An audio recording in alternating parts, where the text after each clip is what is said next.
Hey guys, this is Stacy from eatthebite.com, and today I'm making a fantastic chicken and eggplant stir fry. Let me show you how to make it. I like to freeze the chicken for a couple of hours so it's easier to slice it thin, but first take a minute or two to trim any fat off your boneless breast of chicken. Then I cut each breast in half down the middle, and it's best to slice the chicken pretty thin. About 1/4 of an inch thickness works really well for this recipe. We're going to put the chicken in a bowl and add some baking soda. I'm trying a technique called velveting the chicken, which is common in Chinese cooking. By coating the chicken in the baking soda, it breaks down the fibers in the chicken and makes it so tender. Next, we're going to mix the chicken thoroughly so that all the pieces are coated in the baking soda. Then, just let the chicken sit for 20 minutes or so while you do your other prep work. We need to finely dice some large cloves of garlic for this, so I'll start by slicing the garlic thin, and then dicing it down into finer bits from there. Next, I'll cut an onion in half, and then in half again, and then cut it into thin slices. They should look approximately like this. After that, we'll chop some scallions, which I'll use in the stir fry and for garnish as well. It's time to make the sauce, which starts with oyster sauce.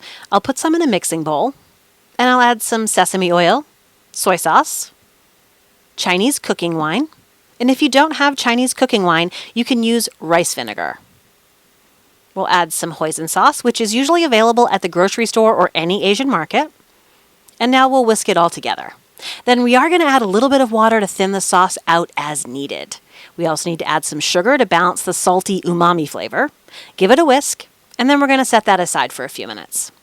Next, I'm going to slice some eggplant. I'm cutting it down the middle, and then I'm going to slice the eggplant at an angle like this, and it should be about 1/2 inch thickness here. Once you're finished slicing the eggplant, you might see that some of the pieces are a bit too big. So just take those pieces and cut them in half.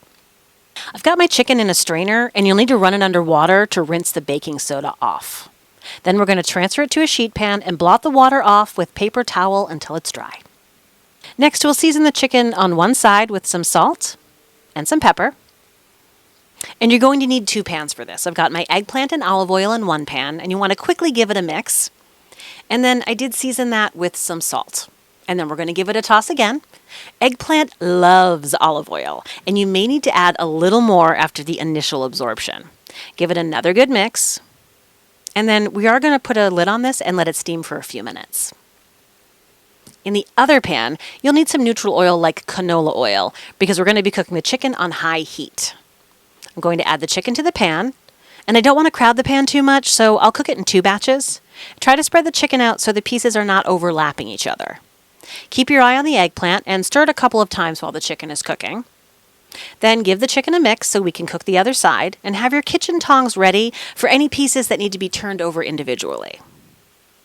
Next, we'll add the onions to the pan, give it a stir. We'll add that first batch of chicken back in. We'll add the garlic and let it cook for a minute before fully incorporating it into the stir fry.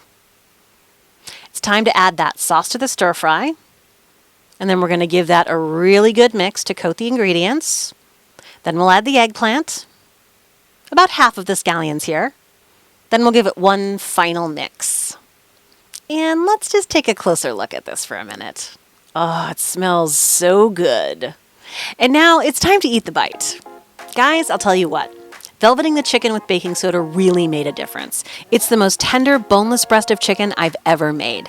And I love the combination of chicken, eggplant, and that awesome savory sauce with just a touch of sweetness from the sugar. I really love this recipe and hope you give this one a try. If you like this video, don't forget to like and subscribe to my YouTube channel. And as always, you can enjoy all the blog posts and printable recipes on my website at eatthebite.com. Thanks for watching, and we'll see you next time.